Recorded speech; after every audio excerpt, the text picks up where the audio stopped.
7h21, la matinale d'Europe 1. Mathieu Béliard. Le monde bouge avec Axel de Tarlet. Bonjour Axel. Bonjour Mathieu. Volkswagen veut racheter Europcar. Le constructeur allemand espère ainsi pouvoir basculer dans ce qu'on appelle l'économie collaborative. Alors l'économie collaborative, c'est quoi ? Eh bien c'est cette idée que ça ne sert plus à rien de posséder physiquement quelque chose, mieux vaut en avoir simplement l'usage. Alors exemple, maintenant dans la musique par exemple, autrefois on achetait un CD qu'on possédait physiquement. Eh bien aujourd'hui on paye un abonnement pour avoir accès à toutes les musiques. Et cette économie collaborative pourrait bien s'appliquer dans l'automobile.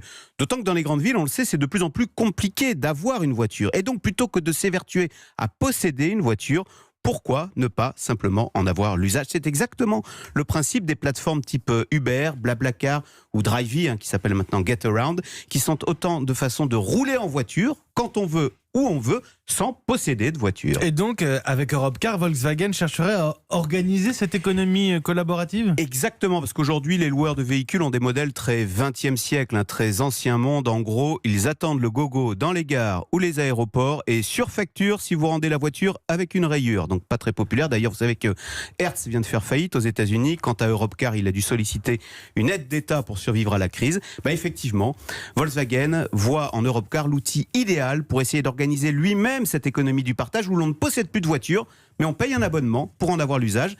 Avec au passage, petite cerise sur le gâteau, l'impression pour Volkswagen de faire une excellente opération financière, puisque figurez-vous que Europcar appartenait autrefois à Volkswagen, qui l'a vendu pour 3 milliards d'euros il y a une quinzaine d'années, et pourrait donc le racheter aujourd'hui quasiment 10 fois moins cher. Donc ça fait toujours plaisir. Et puis, dernier point très opportuniste, vous savez, posséder un loueur quand on est un constructeur, c'est toujours bien pratique pour écouler ses invendus.